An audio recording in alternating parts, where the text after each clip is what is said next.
Alrighty, now for your weather, like I told you guys earlier, we're having some pretty great weather right now. Temperatures currently in the lower 70s, a few places dropping into the 60s. You see Mason down here, 67 degrees, 68 at Junction, it's 69 in Abilene, where you guys are having the parade. Hopefully you guys are having a great time. Still about 70 or so degrees here in San Angelo. We're holding on to some of that heat as of right now.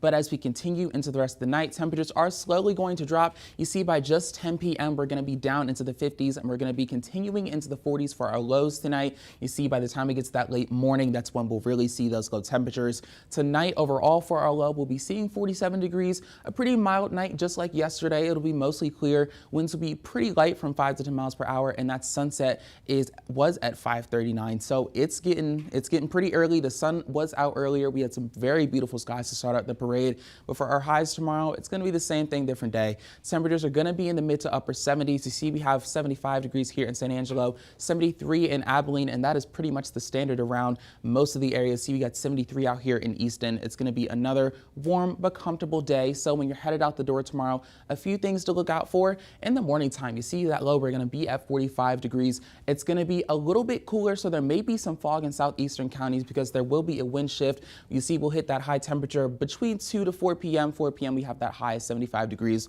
Once that sun goes down yet again, temperatures are going to drop pretty quickly to 68. So got the weather pattern here to show you guys what exactly is going on. We have a very weak low pressure trough that's actually sitting over the area right now. And so I mentioned fog for some of you guys in those southeastern counties. That's because our winds are going to be shifting to be coming from the southwest to instead be coming in from the northwest. And so when that dry air starts to connect with some of that early morning moisture, that's where we get some of that salt, some of that fog, but it will be disappearing once the sun comes out more and we get into those greater temperatures. Now, getting into the rest of the week, we actually have a high pressure ridge sitting over us. You see, we have all of these warm temperatures here through the rest of the southwest United States. And as we continue through the rest of the week, this high pressure is going to continue to move its way east. And this is actually what's going to cause us to have those really high temperatures on Thursday and Friday. You know, we'll be nearing 80 degrees. And you see, we have this whole ridge sitting right over Texas and Louisiana and parts of the south as well.